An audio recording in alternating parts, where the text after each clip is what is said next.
how important the community is. Yung isang gospel choir natin dito member, Tony Perez, lumipat ng California. So, siya po ang nagkondong in charge doon sa choir natin. Batang-bata pa, nagkasakit para sa kidney. Nagkaroon ng kidney failure. So, namatay. Itinawag sa akin ni Stermi noon.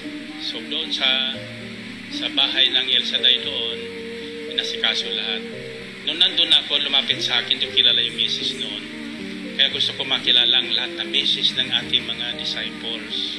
So anyway, lumapit sa akin, nagpakilala at umiiyak. Ako, sino ka? Ako po yung byuda ni Brother Tony Perez. O kako, anong problema mo, anak? Sabi, hindi po, wala po kong problema. Ito po ang sabi ng mga magulang na petition sa kanila. Ano naman ang mapapala nyo dyan sa El Shaddai? Ba't kayo naririyan? Yayaman pa kayo dyan? Bakit hindi kayo magtrabaho talaga para kayo yumaman? Namatay asawa niya.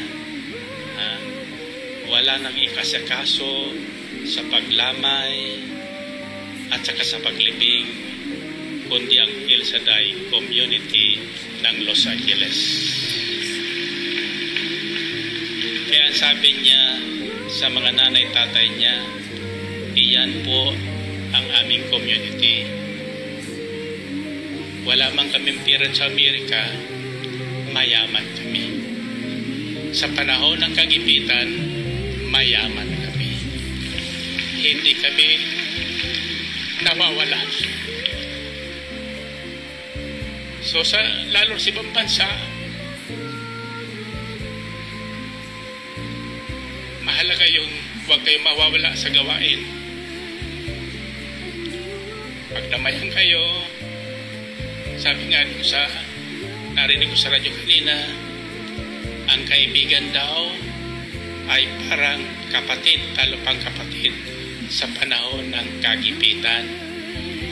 Tumutulong talaga. Amen? Iyan ang yaman na sinasabi kong hindi mauubos. Okay.